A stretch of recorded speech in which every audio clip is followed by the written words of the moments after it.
see what you can do.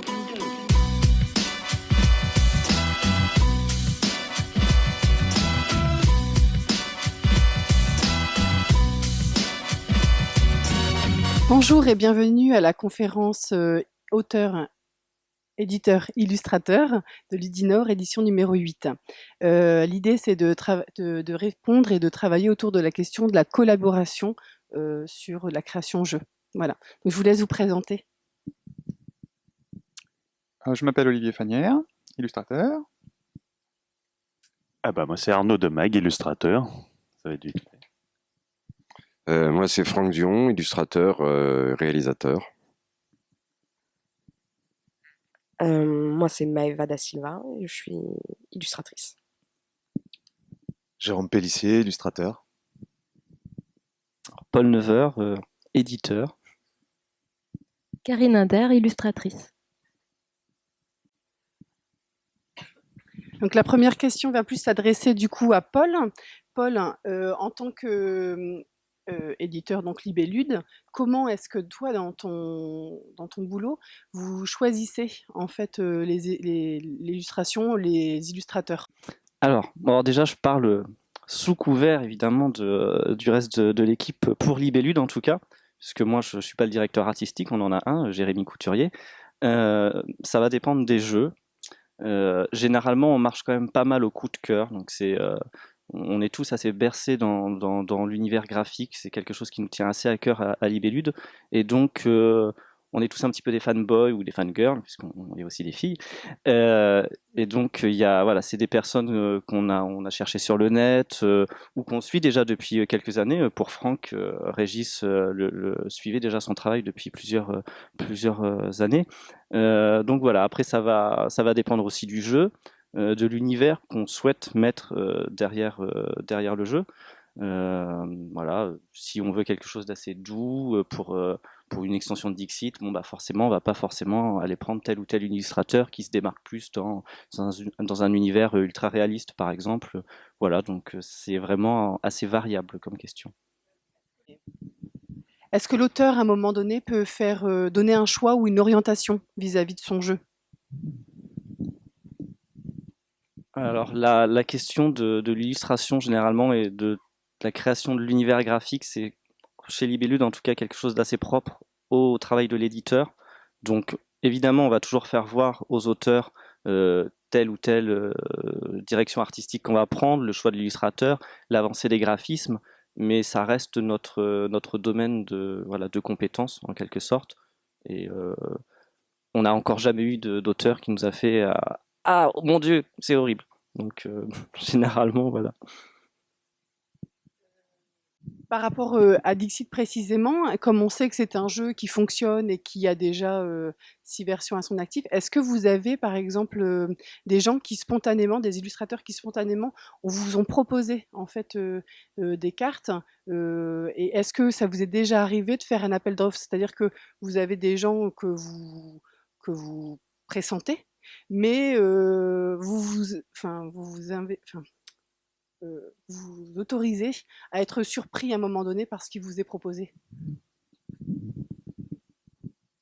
Alors pour répondre à la première question, Dixit c'est intéressant puisque au début évidemment il y avait peu de personnes qui se proposaient. Maintenant on reçoit, c'est vrai, énormément de propositions d'illustrateurs, de books pour Dixit, mais aussi pour d'autres jeux. Donc ça voilà, c'est assez courant. Après on n'a pas fonctionné par des appels d'offres, on est plus sur on veut que chaque extension de Dixit tranche et qu'il y ait un véritable univers derrière, une interprétation. Donc c'est pour ça on propose toujours maintenant un illustrateur différent depuis Marie Cardois, et chaque extension a vraiment son propre esprit, son propre ADN. Là c'est très intéressant de voir avec le 5e opus l'univers de Franck, et le 6e avec passer aux univers de Karine et de Jérôme qui sont quand même assez opposés. Voilà, donc, et le 7e qui est déjà en route, ce sera également totalement opposé avec les précédents. Donc voilà. Maintenant, j'ai peut-être une question aux illustrateurs. Est-ce que vous avez déjà eu envie de travailler avec un éditeur? Et si oui, comment vous avez fait pour le convaincre, si ça a marché?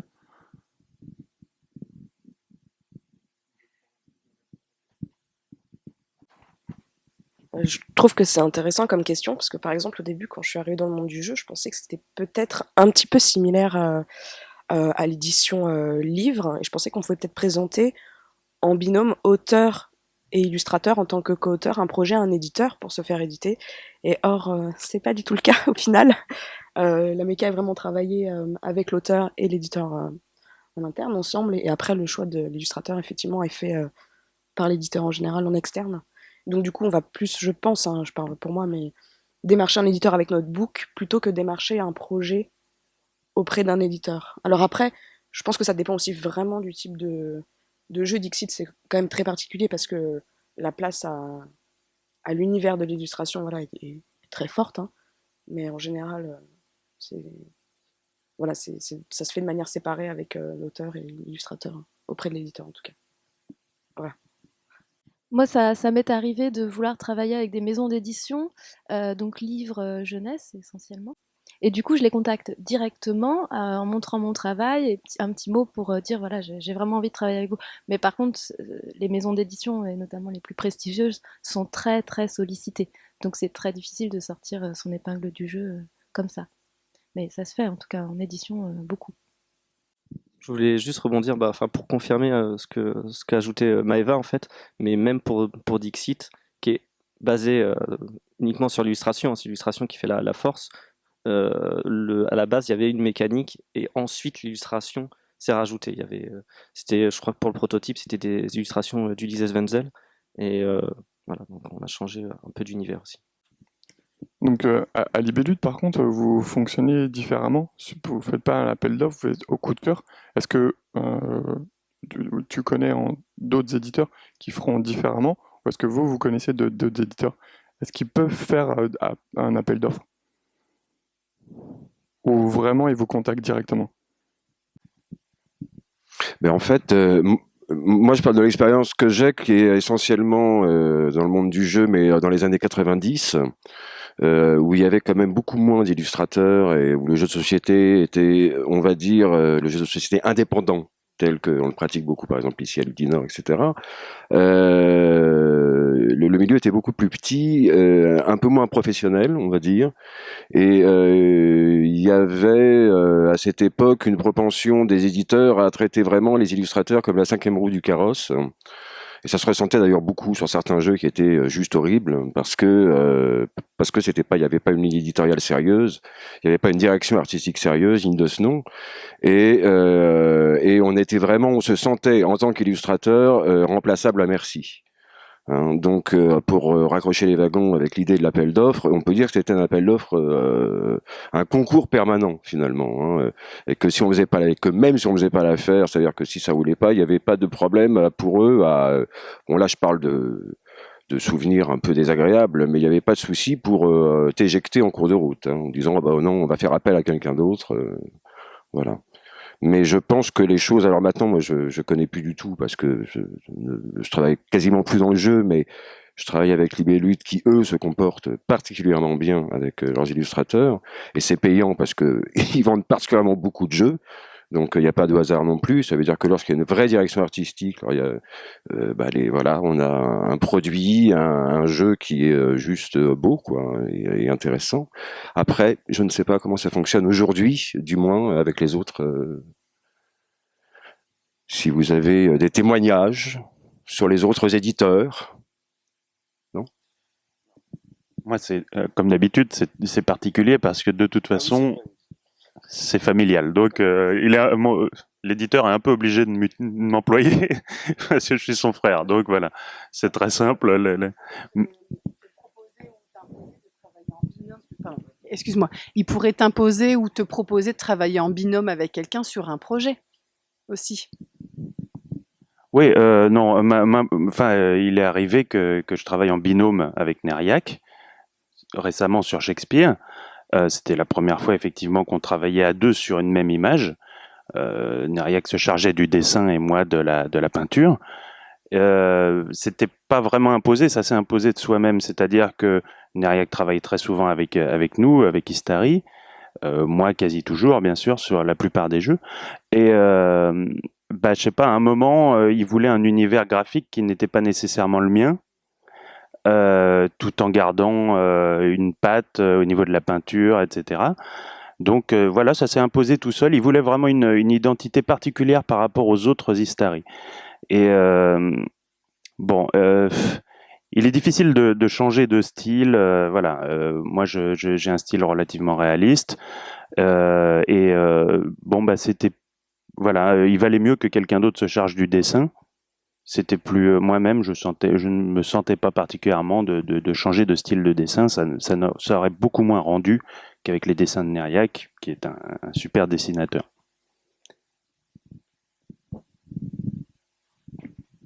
Là, ça va être au niveau de la question sur la collaboration autour d'un jeu par rapport à, à comment est-ce qu'on garde son style tout en collant en fait à l'image du jeu, à ce qu'on attend en fait du jeu.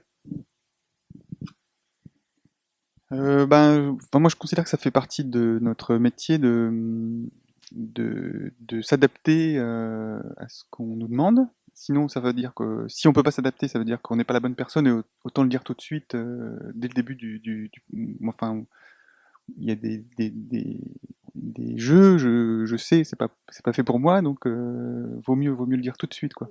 À partir du moment où on accepte de faire un jeu, on doit, à mon avis, s'adapter au jeu parce que le jeu reste c'est pas que de l'illustration, c'est une mécanique qu'il y a derrière, c'est que des contraintes en fait. Et ça fait partie du plaisir aussi d'illustrer un jeu, c'est les contraintes.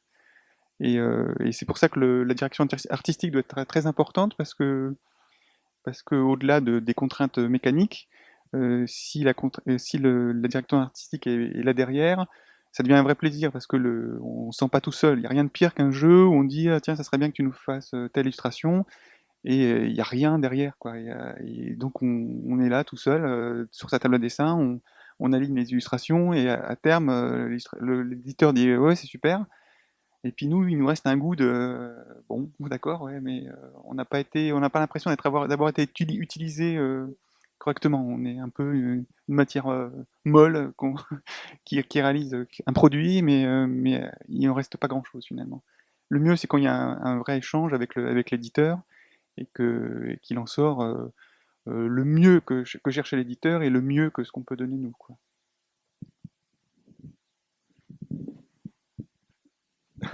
Alors moi déjà j'aimerais une précision, tu parles d'une collaboration avec l'éditeur ou avec un autre illustrateur?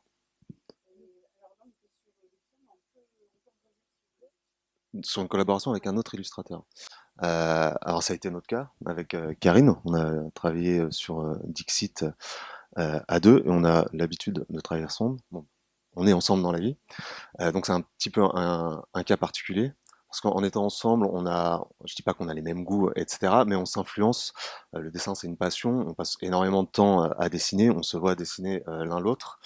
Euh, L'illustration, c'est aussi une recherche de techniques, d'astuces. C'est beaucoup d'expérimentation et forcément, on profite des trouvailles de l'autre. Et en profitant des trouvailles de l'autre, on va avoir un style. Arrivé un moment, même si on garde notre personnalité chacun, qui va converger et qui va donner l'impression d'une certaine homogénéité.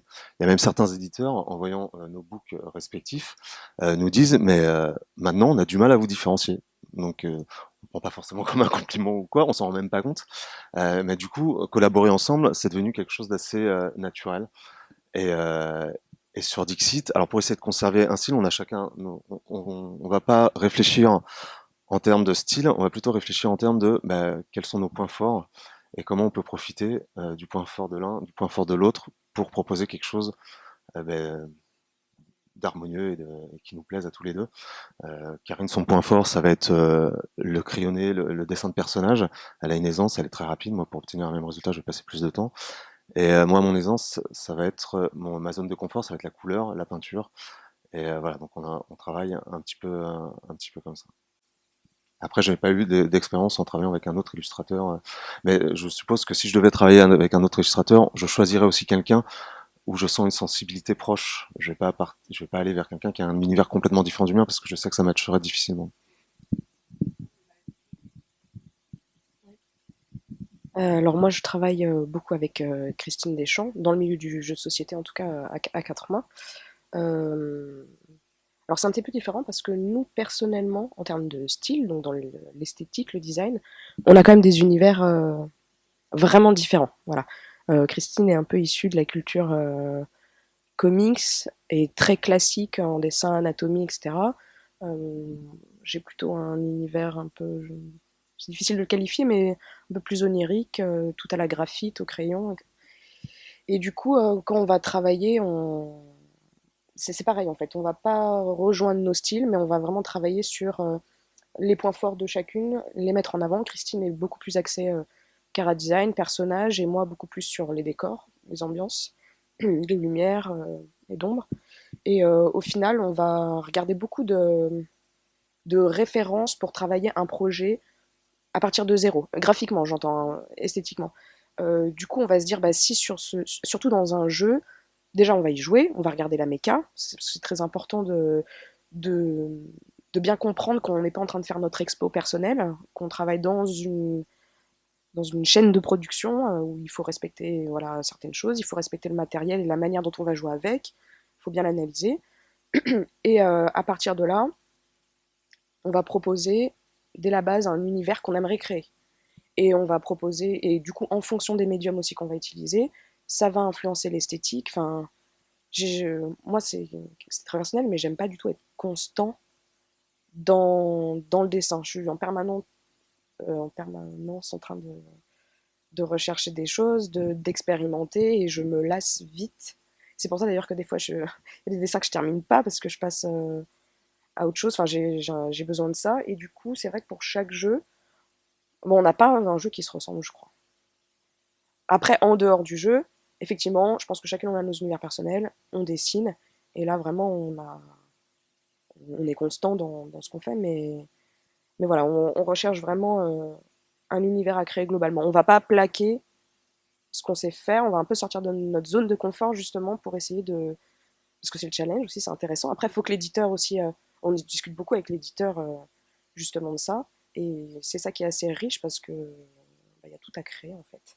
Et on se lasse pas. Enfin, voilà, c'est un peu comme ça qu'on travaille. Et du coup, on a fait des études communes, on vient de, de l'académie, hein, on a voilà, des bases vraiment classiques. Donc du coup, à partir du moment où tu sais comment un médium marche, tu fais valider des compositions de dessin, des cadrages, etc. Après, l'esthétique, la technique, ça, on arrive à se caler ensemble sur un même trait. Je ne sais pas trop comment l'expliquer, mais en tout cas, voilà, on arrive à se retrouver esthétiquement sur une direction. Voilà.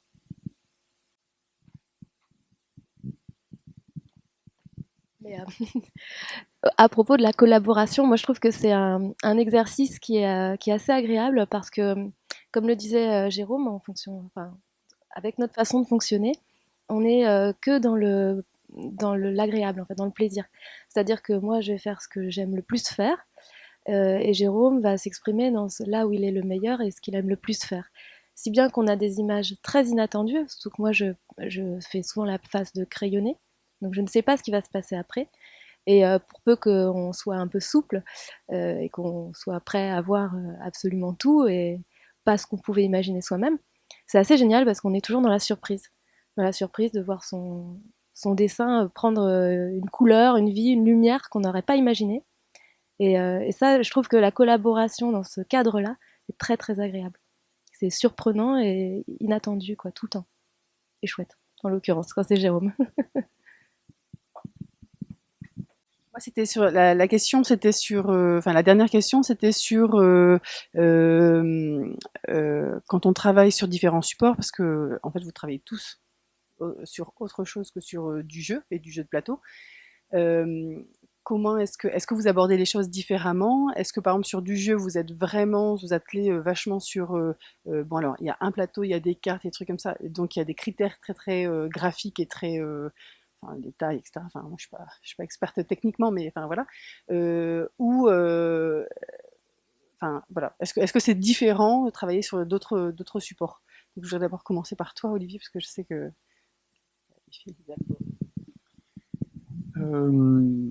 Oui, oui, les demandes sont pas les mêmes en fonction des supports.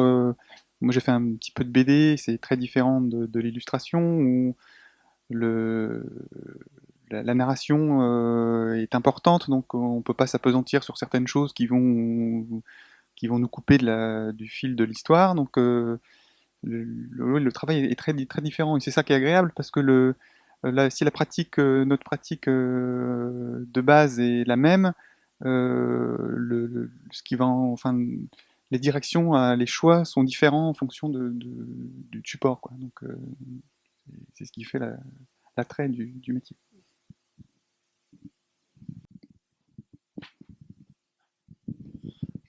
Alors moi, à l'origine, ça fait un paquet d'années que je travaille dans le jeu vidéo, donc en tant que dessinateur.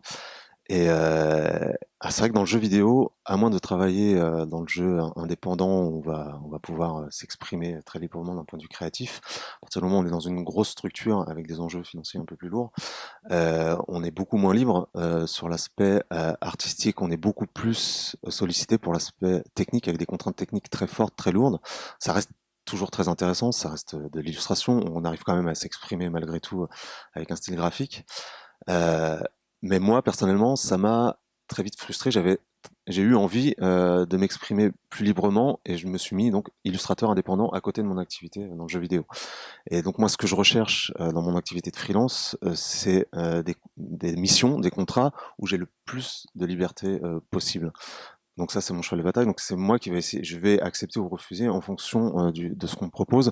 Si je sens qu'il y a de la liberté au niveau de la création possible, là, ça va être génial pour moi. C'était le cas avec Dixit.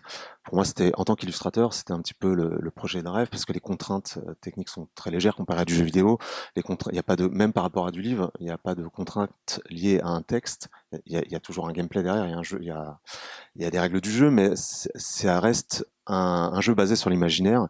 Et, euh, et donc, il faut créer des images où on va puiser dans notre propre imaginaire. Et ça, c'est juste génial. Donc moi, c'est ce que je recherche par rapport à mon activité principale.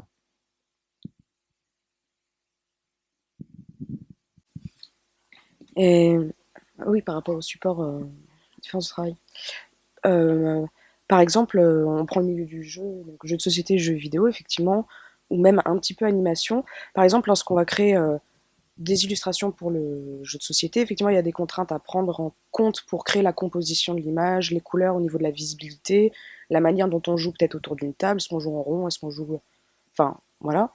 Mais par exemple, dans l'animation, quand on va faire un personnage, il va falloir travailler le, la création, on va dire le concept art, on va dire, mais après il faut faire du concept design, c'est-à-dire qu'il va falloir pousser le personnage pour savoir si il a un bâton, il se déplace avec un bâton, par exemple le bâton est en bois, il a une sacoche en cuir autour de lui, tout ça il va falloir travailler réellement le design et les matières pour qu'après le modeleur, par exemple 3D, parce qu'il y a beaucoup de 3D aujourd'hui dans la production, puisse l'analyser sur ton dessin pour le réaliser. Du coup, ça va influencer sur comment le personnage marche, comment il se déplace, etc. Enfin, le dessin est conséquent dans l'animation après, etc. Alors que la, l'illustration dans le jeu de société, enfin, c'est très différent. On n'est pas du tout dans le même curseur, en fait. Ouais, l'imaginaire n'est pas cité de la même manière. Enfin, les contraintes techniques sont vraiment différentes. Du coup, je pense que tu vas pareil, les expressions de tes personnages ou les turnarounds pour après faire un modeling en volume de ton personnage. Ou, enfin, voilà, il y a vraiment des choses très différentes, je pense, en fonction du support. Enfin, et après, des techniques, il y a encore autre chose. Si tu travailles en traditionnel, si tu travailles en digital, je pense que tu, tu, tu travailles aussi ton univers de manière différente. Il y a des contraintes de temps aussi enfin, je pense qu'il influe sur la manière dont tu travailles. Le fait d'être en binôme aussi, je pense que c'est aussi enfin pour nous en tout cas, un énorme gain de temps, parce que justement tu peux te focaliser sur ce que tu sais faire et puis le reste, c'est l'autre qui reprend. Voilà. Moi, en ce qui me concerne, c'est un peu particulier parce que j'ai la chance, comme ça fait longtemps que je fais ce métier, je le fais depuis 25 ans. Euh, Pardon? Merci, c'est gentil. Euh, J'en suis rendu à un stade où c'est vrai que depuis, moi j'ai fait des illustrations de jeux dans les années 90, enfin, mais bon, j'ai commencé en 89, pour vraiment gagner ma vie. Et donc j'avais certaines déconvenues parfois, comme j'en ai parlé un peu tout à l'heure. Mais depuis maintenant 13 ans, je fais du cinéma d'animation et je suis rendu maintenant à un endroit où je peux faire strictement ce que je veux. Ça veut dire que ça, c'est vraiment un confort. Si je procède par comparaison avec avant, je suis un peu rendu là où j'avais envie d'aller, quoi. Ça veut dire que lorsque je fais un travail pour Dixit sur 80 illustrations qui me sont commandées, Régis, quand il vient me voir, qui est l'éditeur, il me dit, écoute, on te laisse carte blanche. Tu fais strictement ce que tu veux. Ça veut dire que moi, ça me permet d'avoir une interpénétration du travail que je fais pour Dixit avec mes travaux de scénariste, de réalisateur. C'est-à-dire qu'on est vraiment dans un univers commun qui est le mien. Je fais aucun effort de m'adapter à quoi que ce soit. Et finalement, le travail reste pour moi, aujourd'hui en tout cas, le même.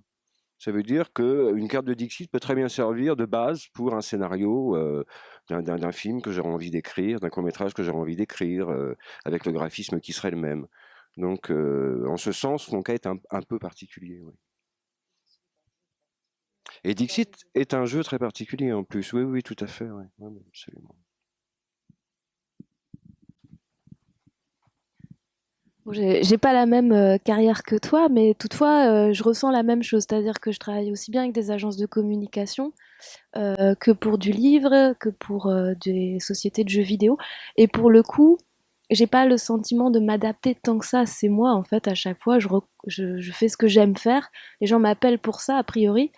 Et du coup, c'est cohérent. C'est-à-dire que ça n'a pas changé fondamentalement. Alors, je peux avoir des contraintes effectivement de type le personnage doit être modélisé, donc il faut bien que je l'imagine en volume. Mais finalement, c'est ce que je fais de toute façon pour mes autres personnages. Donc voilà, les différences vont être assez subtiles. Je pense qu'il n'y a que moi qui les verra. Et du coup, ouais, le fait d'être freelance illustrateur, c'est vrai que les gens te contactent pour ce que tu fais. Donc si tu es assez clair et assez homogène dans ce que tu fais, finalement, tu es toujours dans cette démarche personnelle, quoi. Qu'importe le projet. Et du coup, la dernière question, c'est est-ce que le fait de travailler dans des univers différents, pas un univers la poule et compagnie, plutôt l'univers, les supports différents, est-ce que ça vous a amené à travailler autrement vos différents supports en fait? Est-ce que par exemple le fait d'avoir travaillé sur du jeu, ou bien, enfin, alors en fait, bon, des cartes d'ici c'est particulier comme vous avez fait que celui-là, du coup, la question est moins pour vous, mais par exemple, Maëva, toi, par exemple, sur tout le travail qui a été fait sur Viking avec tous les supports du même jeu, est-ce que ça t'a amené à travailler différent sur, les jeux, enfin, sur les jeux vidéo, etc. Et inversement, est-ce que le fait d'être travaillé sur le jeu vidéo, est-ce que ça t'a amené à travailler différemment sur le jeu de société? Ça m'a pas forcément amené, je pense, à travailler différemment mon esthétique. Bah, par contre, en termes de temps, de délai, oui, ça m'a appris à travailler dans des deadlines, on va dire, des fois assez courtes, quoi. Donc, c'est plus ça. Du coup, ça m'a un peu entraîné au speed painting, qui m'a amené un peu à travailler les décors plus pour du jeu vidéo, plus des refs d'ambiance, etc. Parce que, bon, mon travail personnel, il est très minutieux, donc je prends beaucoup de temps sur mes images en noir et blanc, au crayon. Donc effectivement, pour l'appliquer dans une chaîne de production avec les délais c'est un peu plus difficile. Enfin, bien, quoique, on s'adapte, hein, mais du coup, voilà, ça m'a plus appris de ce côté-là. Après, euh, les potentiels univers qu'on peut exploiter dans les différents jeux sur lesquels on a pu travailler, bon, ça a toujours été, moi, une curiosité personnelle d'aller voir un peu partout. Et voilà, c'est plus... Au niveau des compositions aussi, le jeu, ça m'a appris quand même à regarder ce qui paraît pas forcément intéressant, c'est-à-dire par exemple des dos de cartes. On joue souvent, mine de rien, avec les cartes face cachée. Et ben, c'est à travailler. La typographie aussi, le titrage, moi j'aime beaucoup travailler la typographie. Je trouve que c'est intéressant dans le jeu parce qu'on a beaucoup d'icônes, beaucoup de typographie. Après, bon, des fois, tu as des services PAO qui sont en charge de ça, mais ça, j'ai trouvé ça sympa de pouvoir le travailler. Voilà. Et vice-versa, en fait, c'était pas le jeu qui m'a forcément amené à être curieux sur la typographie, j'aimais ça avant, mais de pouvoir l'apporter en plus, parce que souvent, on ne considère pas l'illustrateur, et à juste raison, hein, comme typographe ou comme graphiste ou infographiste, etc. Bah, c'est intéressant d'avoir pu l'apporter dans le milieu du jeu de société, voilà, parce que c'est très important, cette partie-là. Voilà. Le public, est-ce que vous avez une question? Tout à l'heure, tu parlais, Franck, de remplaçabilité des illustrateurs à une certaine époque. Vous tous, vous avez l'air d'évoquer le sujet que finalement, on vient vous chercher, les éditeurs viennent vous chercher pour votre style à vous, votre univers. Et c'est vrai qu'on peut voir dans le travail avec Dixit, t'as de la chance, il n'y a que toi qui est là aujourd'hui, Paul, que bah voilà, qu'on vous donne carte blanche, mais on voit quand même passer aujourd'hui, il y a des espèces de modes graphiques qui s'imposent. Là, on voit il y a des formes d'uniformité aussi entre l'intégration, entre le graphisme des boîtes et les illustrations. Je ne sais pas si c'est très clair, vous voyez ce que je veux dire. Moi, je vois des espèces de modes qui se dégagent, d'influence aussi entre du comics américain, du manga, etc. Et il y a des gens qui se plaignent un peu de cette uniformité. Est-ce que ça va du coup, ça peut exclure des illustrateurs qui ont un thème très fort, très particulier? Est-ce qu'on va vous forcer à travailler d'une certaine manière? Est-ce que vous l'acceptez? Qu'est-ce que vous en pensez? C'est pas l'illustrateur. Non, sur la partie éditeur, c'est vrai que dans les choix, enfin, chez nous, du coup, peut-être qu'un univers qu'on a déjà un peu trop exploité, on va souhaiter un peu changer, même aussi pour nous. Là, je pense par exemple avec un jeu qui est actuellement en développement, d'Iceforge. Beaucoup de personnes, parce que c'est un jeu un peu plus pour joueurs, même si c'est accessible, beaucoup de personnes nous ont demandé tiens, pourquoi est-ce que vous n'avez pas continué l'univers de Seasons, qui est un autre jeu qu'on avait fait avec Naiad, et un univers qu'on a développé sur un autre jeu avec Lord of the Heat. Bref, on a essayé de le développer. Ça aurait été possible évidemment de continuer de cet univers de Seasons, qui est un univers très très chatoyant. En plus, Naiad est très talentueux, mais c'était aussi une volonté du coup de changer de style, apporter autre chose, parce qu'après ça peut être aussi assez lassant pour le public, même pour nous.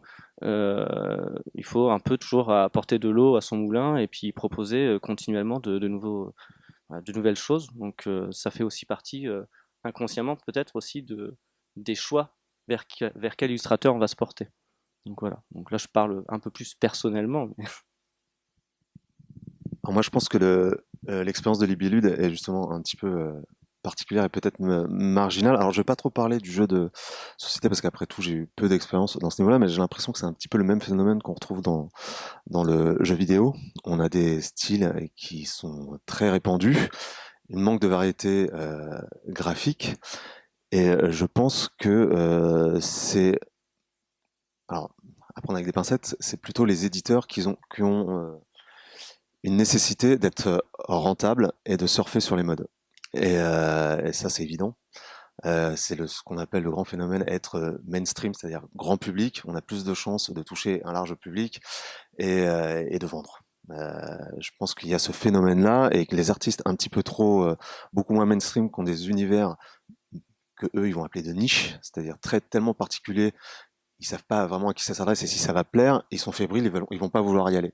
Donc effectivement, quand on est un artiste avec un univers graphique très fort, très personnel, c'est plus compliqué d'être mis sur le devant de la scène par les éditeurs parce qu'ils vont être plus fébriles. Ou alors il faut être indépendant, il faut être un cavalier solitaire comme Franck Pellet, j'imagine. Et enfin, quand je dis solitaire, c'est imposer son style et ne pas dépendre forcément d'un éditeur dans son travail de créatif.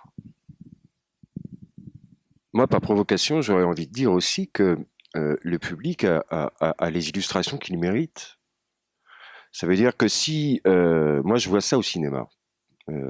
C'est pareil, le cinéma d'animation, il est fait de modes graphiques. C'est plus la même chose qu'il y a 10 ans, par exemple.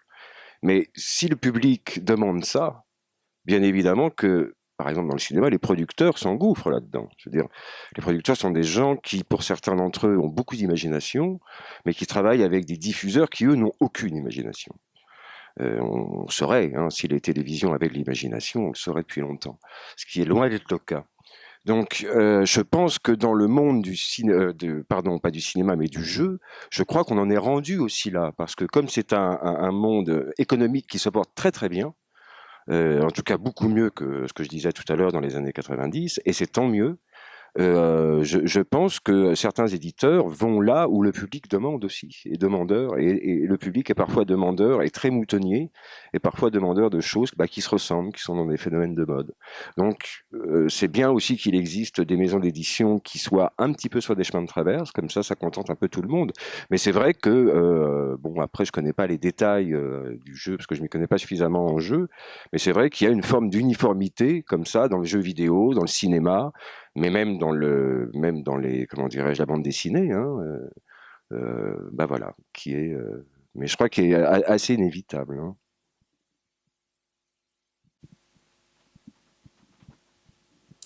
Merci à vous, merci pour votre disponibilité, votre générosité, et puis les instants de partage qu'on a vécu tout ce week-end, et merci à Ludovox.